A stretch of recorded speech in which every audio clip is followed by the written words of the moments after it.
देखिए, कल के दिन हम लोगों ने जो पढ़ा था उसमें पढ़ा था जब सीपी सेम हो, मैंने ये बताया था। उस कंडीशन पर जब दो आर्टिकल बेचे जाते हैं जिनका सीपी सेम है, same profit percent, same loss percent होने पर उनका जो ओवरऑल जो प्रॉफिट और लॉस होता है क्या होता है? जीरो होता है। बट वहीं अगर मैं बात करूं सेम एसपी होने पर, क्या होने पर? सेम एसपी होने पर यदि दो वस्तुओं को सेम विक्रय मूल्य पर क्या किया गया? बेचा गया, तो उस कंडीशन पर एक वस्तु पर जितने परसेंट का लाभ होता है उतने वस्तु दूसरे वस्तु पर उतने परसेंट की क्या होती है? अगर हानि होती है तो उस केस में उसको सदैव क्या होगी? हानि होगी। तो हानि कितने की होगी? x² / 100 की। दूसरा तरीका मैंने बताया था रेशियो मेथड।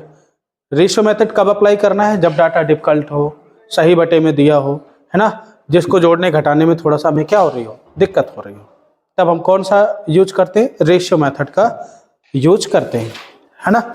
अब देखिए इस क्वेश्चंस को पढ़िए जरा। एक व्यक्ति 9,975 रुपए प्रति वस्तु के मूल्य पर दो वस्तुएं क्या करता है? बेचता है। यानी एक वस्तु को कितने में बेचता है? 9,975 रुपए में। कह रहा है उसने एक वस्तु पर 5% का लाभ होता है और दूसरी वस्तु पर 5% की क्या होती है? हानि होती है। उसे होने वाले कुल लाभ या हानि की गणना कीजिए। यानी यहां पर यह पूछ रहा है कि उसे कितने रुपए का लाभ अथवा हानि हुआ। पहली बात, अगर परसेंट का पूछता कितने परसेंट उसे लाभ अथवा हानि हुई, तो पहली बात लाभ होगा नहीं, सदैव क्या होगी उसे? हानि। तो हानि कितनी की होगी? आपने कहा सर 5² / 100। तो पचम 25/100, इसका मतलब है 0.25% का उसे क्या होगा? हानि होगी, यानी लॉस होगा। अगर क्वेश्चन में केवल इतना पूछता तो यही आंसर हो जाता आपका। बट क्वेश्चन इतना ना पूछ करके क्वेश्चन इसके आगे पूछ लिया। आगे क्या पूछा उसने? उसे होने वाले कुल लाभ अथवा हानि की गणना कीजिए। मुझे एक बात बताइए, एक वस्तु पर ओवरऑल, अच्छा एक बात बताइए, मैं आपसे कहूं कि ओवरऑल मुझे 25% की हानि हुई, ध्यान से सुनिएगा, 25% की हानि हुई, तो वस्तु को मैंने बेचा कितने में? 99.75% में। मुझे एक बात बताइए, 100% होता है किसी वस्तु का कॉस्ट प्राइस कितना होता है भैया? 100%। 100% में से 25% घटा दिया तो कितना आ गया? 99.75% की।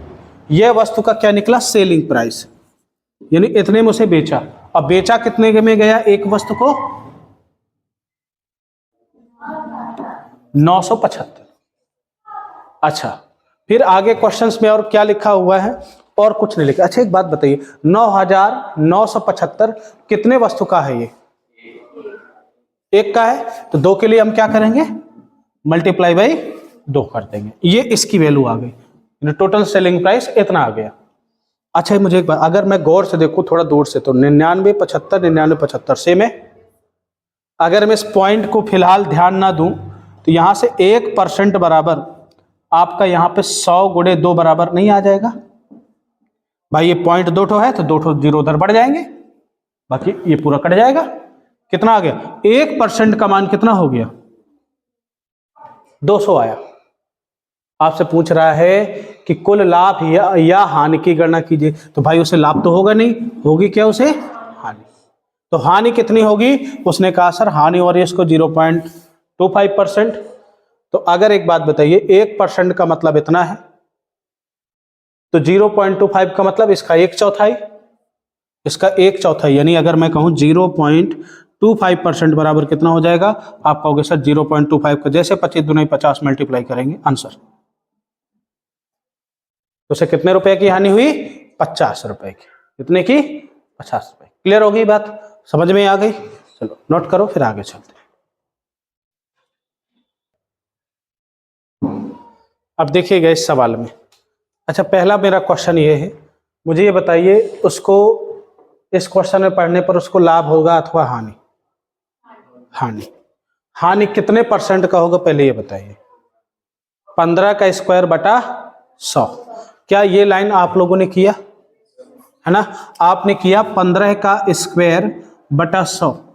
15 का स्क्वायर होता है 225 बटा 100%। तो अगर 100 को ऊपर ले जाओगे तो 2.25% की उसे क्या हो गई। ठीक। अब दूसरी बात, इतने की उसे हानि हो गई, लॉस हो गया। अब मैं आपको बता रहा हूं, मुझे एक बात बताइए, ये डाटा कुछ थोड़ा सा डिफिकल्ट नहीं लग रहा? जब ऐसा केस आ जाए तो मैं एक तरीका और बता रहा हूं, उसको याद रखना। दूसरा तरीका क्या है कि जो ये लिखा है 2.25 अगर बटे में आप कितना लिखोगे, आप इसको काटोगे जब बटे 100 को, 9/4 आ जाएगा 400। 25 नहीं है 225, 25 चौको 100। भाई यहां पर क्या जाएगा, 2 जीरो और बढ़ जाएंगे।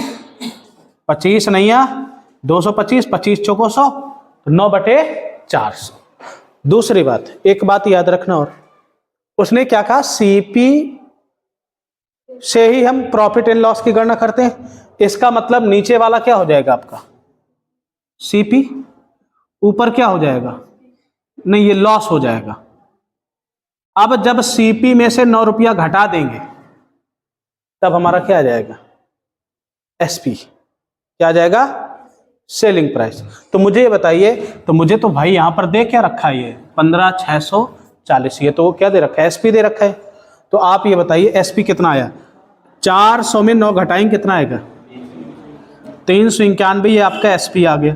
391 यूनिट का मान कितना दे रखा है, 15,640 मल्टीप्लाई बाई, तो ये दोनों आर्टिकल के हैं, निकला है भाई, ओवरऑल है। तो ओवरऑल का मतलब ओवरऑल सेलिंग प्राइस लेंगे आप। मुझे और एक बात बताइए, अगर मैं इससे काटना चाहूं तो 3 चौको 12, 4 बार में कट जाएगा। देखो 4 1 4, 9 चौको 36 की 6, हाथ से लगम 3, 4 3 12 3 15, 15 से 64 यानी 40, 40 दुनाई 80। मुझे और बताइए एक यूनिट का मान कितना आ गया, 80। लॉस कितना हो रहा है मुझे, 9 यूनिट का। तो बताइए जब एक यूनिट का मान 80 है तो मैं आपसे कहूंगा 9 यूनिट का मान, आप कहोगे सर 9 मल्टीप्लाई बाई 80, 9/72, 720 रुपए का उसे क्या हो गया, हानि हो गई। बात समझ में आ गई? यहां तक सेम डेक्टो क्वेश्चन है, as it is same variety है। इसको पढ़िए और आगे बढ़िए, नोट करो, वॉच करो। देखिए अब इसमें हम लोग देखेंगे कि जब कभी केस में ऐसा हो जाए सेलिंग प्राइस सेम है और एक वस्तु को x% लाभ पर, दूसरी वस्तु को x% लाभ या x% नहीं y% लाभ, मतलब डिफरेंट। अभी तक x% लाभ और एक को x% हानि पर था। उस केस में तो चलो ठीक है, x² अपान क्या लगा देते थे आप, 100 लिख देते थे। बट ऐसे केस में आपका नहीं होगा। तो उसके लिए तरीका क्या है वो समझिएगा। मैं पहले बताऊंगा फार्मूला, फिर बताऊंगा इसका रेशियो मेथड, और उसके बाद हम लोग सवाल पे चलते हैं। ठीक, अच्छा देखिएगा, नेक्स्ट कॉन्सेप्ट समझिएगा।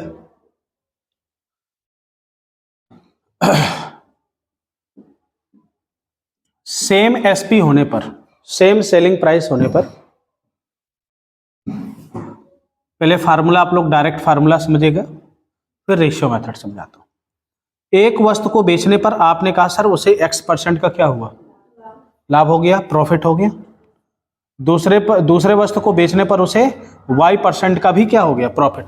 अब यहां लॉस भी हो सकता है, प्रॉफिट लॉस भी हो सकता है। ठीक, तो इसके लिए एक फार्मूला होता है।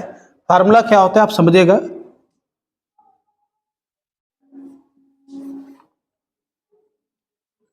Hundred x plus y plus 2xy upon 200 plus x plus Y.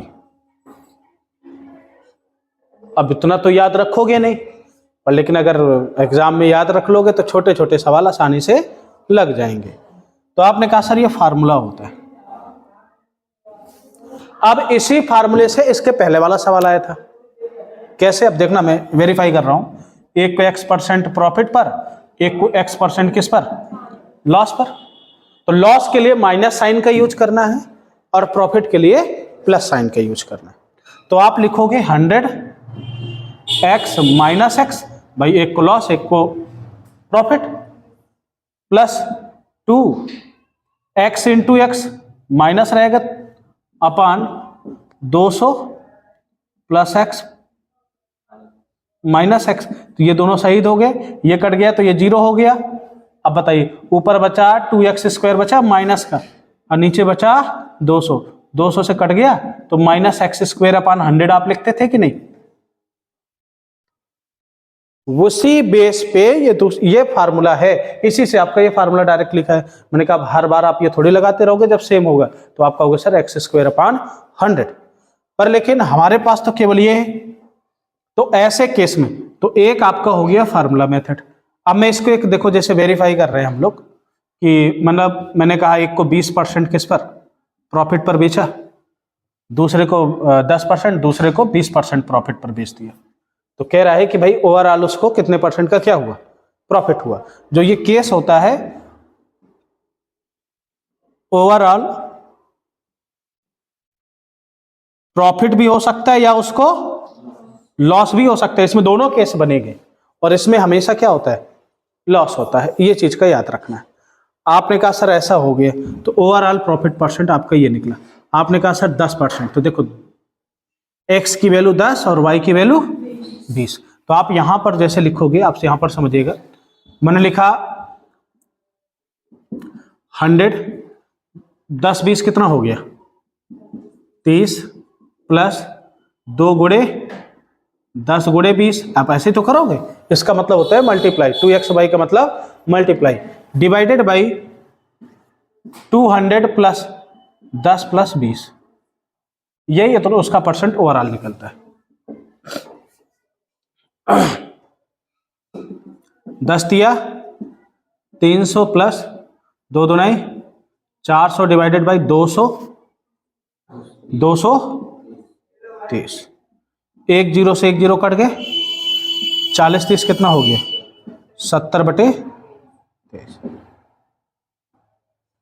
23 3 69, 3 सही 1 बटे 23% का। अब देखो चूंकि दोनों प्लस प्लस था तो प्रॉफिट होगा, तो ओवरऑल उसको कितने का प्रॉफिट होगा, 3 सही 2 बटे 3% का क्या हो जाएगा, प्रॉफिट हो जाएगा। बात समझ में आ गई। ओ सॉरी, ये 3000 हो जाएगा, 3 कैसे हो जाएगा, एक में 10 एक में 20, तो 10 से तो बड़ा ही होगा ना, ये थोड़ा सा एवरेज, ये 3 तो यहाँ पर कितना आ जाएगा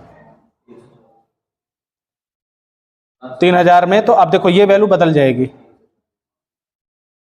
आप 0 0 चाहो तो काट दो, अभी देखो इसको थोड़ा सा रेच कर देते फिर देखते। आपने कहा 3000 में 400 चले गए, कितना बचा 2600 बचा। अच्छा जोड़ रहे हैं क्या, सॉरी, तो 3400 कितना हो गया 3400 डिवाइडेड बाई, तो 340 में 23 का क्या देंगे, भाग देंगे, है ना, यही आपका क्या आ जाएगा, आंसर आ जाएगा।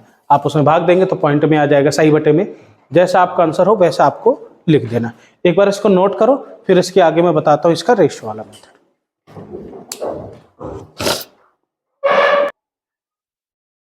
देखो आप कहोगे सर एक वस्तु को 10% प्रॉफिट पर बेचा गया, दूसरी वस्तु को भी 20% प्रॉफिट पर क्या कर दिया गया, बेच दिया गया। इस समय उनका जो सेलिंग प्राइस है वह क्या है, सेम है। तो सेलिंग प्राइस को सेम करना है, तो रेशियो मेथड में क्या करते हैं, सबसे पहले 10% की फ्रैक्शनल वैल्यू कितनी होती है, 1/10। 20% की फ्रैक्शनल वैल्यू क्या होती है, 1/5। ये दोनों लाभ लाभ है, क्या है, लाभ। इसका मतलब है नीचे वाला आपका क्या होगा, सीपी होगा, और 1 रुपए का लाभ इधर 1 रुपए का लाभ हो गया। तो आप ध्यान से सुनिएगा, जो आपका सीपी निकलेगा पहले वाले केस में तो 10 रुपए हो जाएगा, और एसपी कितना हो जाएगा 10 से 11, क्योंकि जो सेलिंग प्राइस है अगर लाभ हो रहा है तो भाई कॉस्ट प्राइस से जोड़ करके आएगा। अब देखो दूसरे केस में क्या है, सीपी अगर 5 है तो सेलिंग प्राइस कितना है 6। इन दोनों के बीच मैंने क्या ले लिया, रेशियो ले लिया। और लेकिन एक क्वेश्चन कह रहा है इसमें सेलिंग प्राइस क्या है, सेम है। तो सेलिंग प्राइस यहाँ पर एक में 11 एक में 6 है, बात बनी नहीं, दोनों को सेम करना है। सेम करने के केस में क्या करते हैं, लासा लेते हैं।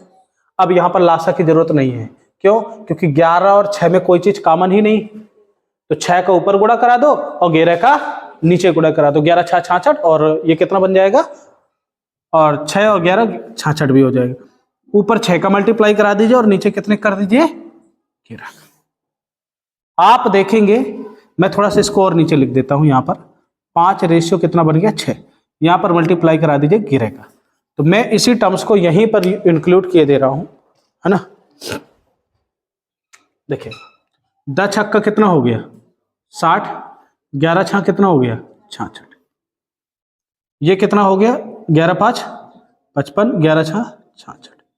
यानी अब रेशियो ये ना होकर के कौन हो गए, ये ना होकर के कौन हो गए, ये हो गए 60 66 55 और 66। मुझे एक बात बताइए, दोनों वस्तुओं को खरीदा कितने में गया, 6 5 11 115 में, और बेचा कितने में गया, 6 6 12 6 6 12 13 132 में। उसे प्रॉफिट हो गया, और प्रॉफिट होगा कितने का, 17 का। 17 बटे 115 इंटू 100%। भाई आप 5 से काटोगे 20 पंचे 6 और 23 पंजे 115, 7 दुनाई 34, 340 बटे 23। क्या लगभग यही चीज वहां पर भी आया था, 340 बटे 23, 340 बटे 23 सेम टू सेम आया था। इतने परसेंट का उसे प्रॉफिट हुआ। अब पॉइंट में निकालना है तो 23 का भाग दे दो, अप्रॉक्स 14 दशमलव समथिंग कुछ जाएगा, ठीक है। 23 का भाग दोगे 14 सही या 14 दशमलव जैसे आपको निकालना है। क्लियर, समझ में आ गया। ये है रेशियो मेथड। रेशियो मेथड का यूज कब करना है, जब यहां पर डाटा कैसे हो, डिफिकल्ट हो, जैसे 33.33% हो, ठीक है, 16.25 हो, 16.66 हो, 14.28% हो, 37.5% हो, 10% 20% है तो मेरी समझ से फार्मूले से भी लगा सकते हो और इससे भी लगा सकते। देखो आपने कहा सर कब फार्मूला लगाना है, कब ये लगाना, ये आप तय करोगे। कब कौन सा सवाल किससे जल्दी आ जाएगा, यह है आपको चीज याद रखनी है कि ये रेशियो से जल्दी आएगा कि किससे आएगा, वो फार्मूले से आएगा। फार्मूला क्या है, 100x plus y plus 2xy upon 200 plus x plus y. अब देखो अगर सिंबल में हानि हो रहा है तो माइनस लगा दीजिए उसके साथ, और लाभ हो रहा है तो प्लस रहने दीजिए। क्लियर, हाँ नोट करो, फिर आगे चलते हैं क्वेश्चंस की तरफ। दो वस्तुओं में से प्रत्येक को 10,005 के मूल्य पर बेचा जाता है। उनमें से एक वस्तु पर विक्रेता को 15% का लाभ होता है, 15% क्या होता है, प्रॉफिट होता है, और दूसरी वस्तु पर 13% की क्या होती है, हानि होती है। ठीक, तो कह रहा है विक्रेता को कुल मिलाकर के कितने प्रतिशत लाभ अथवा हानि होगा। हम यहां पर अब ये नहीं कह सकते कि उसे हानि होगा, अब वो तो सवाल डिपेंड करेगा। तो कैसे लगाएंगे, छोटे छोटे सवाल है, आप ऐसे लगा सकते हो, क्या 100 15 माइनस 13 हो जाएगा, 15 माइनस 13। लॉस के केस में उसमें क्या लगाएंगे आप, माइनस लगाएंगे, प्रॉफिट के केस में क्या लगाएंगे, प्लस लगाएंगे। प्लस 2 15 माइनस 13 हो गया, माइनस 13, और डिवाइडेड बाई 200 प्लस 15 माइनस 13। क्या कोई दिक्कत, आपने लगाया, एक परसेंटेज का सिंबल लगा दिया। 15 में से 13 गया, कितना बचा, 2, ये कितना हो गया 200, ये माइनस प्लस माइनस हो जाएगा, 15 दुनाई 30, 13 दुनाई 26, 260 डिवाइडेड बाई 15 में से 13 गया, कितना बचा 2, और 202 आ जाएगा, परसेंटेज का सिंबल लगा दी। 260, 200 में से 260 गए, रुक जाओ, 15 दूनी 30, 13 3 39, सॉरी 390, 390 आएगा, सॉरी भाई, 15 दूनी 30 और 13 3 39, 390 आएगा। बहुत बढ़िया, 390 आ गया। अब बताओ, एक चीज समझ में आ रही है, 200 माइनस 390 कितना बचा? 190। 190 किसका? माइनस का। अब बताओ, उसे लॉस हुआ कि प्रॉफिट? लॉस। माइनस सिंबल ये शो करेगा कि उसको लॉस हुआ। ठीक, अब आप इसको चाहो तो काट दो, 8 दूनी 16, नहीं 9 दूनी 18, 5 दूनी 10, ये 101, तो कितना आ जाएगा? 95/101%। बात समझ में आ गई? नोट करो।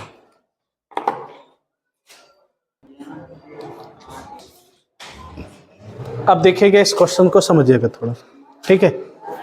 क्या कह रहा है? दो दुकानदार ने दो वस्तु में से प्रत्येक को इतने रुपए में क्या किया, बेचा। सेलिंग प्राइस अभी भी सेम है। सेलिंग प्राइस क्या है? अभी भी सेम है। उसे एक वस्तु पर 19% का लाभ और दूसरी वस्तु पर 11% की हानि। मैं ज्यादा तामझाम नहीं फैलाऊंगा, सीधा किससे लगाऊंगा? 100 मल्टीप्लाई 19 में से 11 गए, कितना बचा? 8। सीधा क्या मैं 800 लिख दूं? अब एक हानि हो रहा है तो यहां पे क्या लगेगा? माइनस 19 गुणे 11 कितना होता है? 208, तो 416 नहीं 209 होता है, तो 418, 209 होता है ना। 11 गुणे 19 बराबर कितना होता है? 11 99, 11 करने 11 9 20, 209 दुनाई 418 डिवाइडेड बाई, इसमें से इसको माइनस करेंगे, कितना आएगा? आपने कहा सर 8। 200 में से, अब देखो 200 में से 8 जोड़ोगे कितना आ जाएगा नीचे? परसेंटेज का साइन। 0 में से 8 गए 2, 0 में से यहां पे कितना बचा? 9, 9 में से 1 गया, कितना बचा? 8, 7 में 4 गए,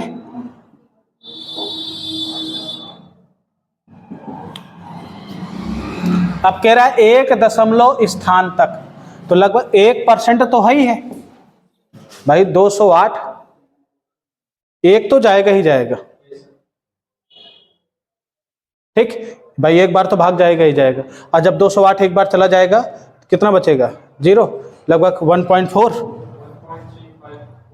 हाँ 3.35 है ना, तो 1.4 नोट कर लो। ये आपका कैसे आ गया था?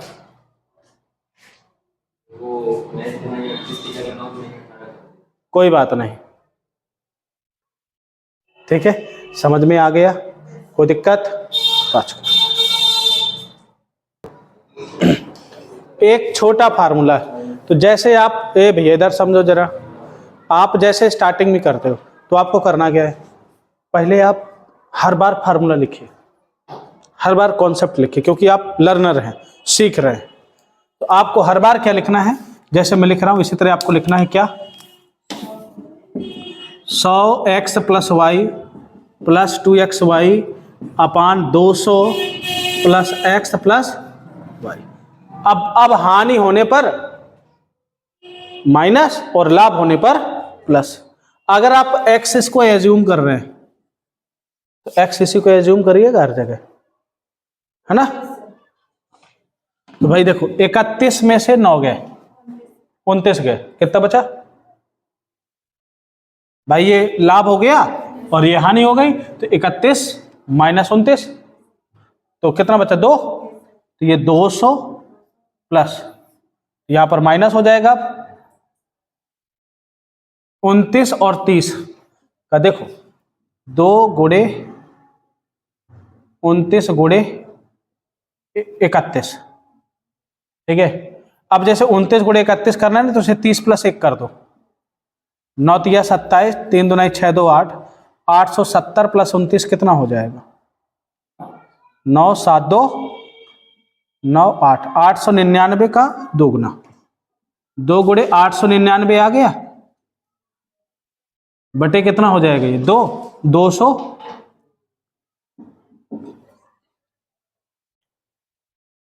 यहां तक बात समझ में आ गई।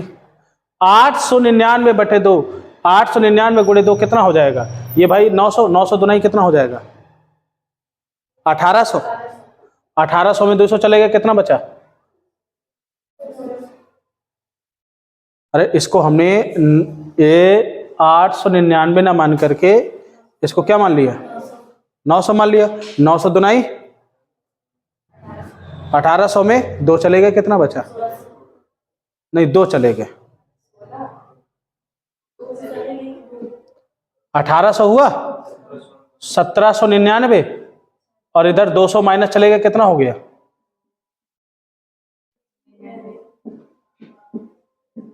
क्या ये आ रहा था सबका 1599 नहीं आया। अच्छा तो लगभग कहीं पे गड़बड़ तो नहीं हो रहा है। अच्छा अच्छा ध्यान से सुनिएगा। आप यहां पर देखिए 29 की हानि हो रही है, 31 का लाभ हो रहा है। 29 गुणे 31 कितना हो रहा है 0। देखो जब हम लगभग में निकालते हैं, ध्यान से सुनिएगा, किस में निकालना है लगभग में। पॉज कर दो।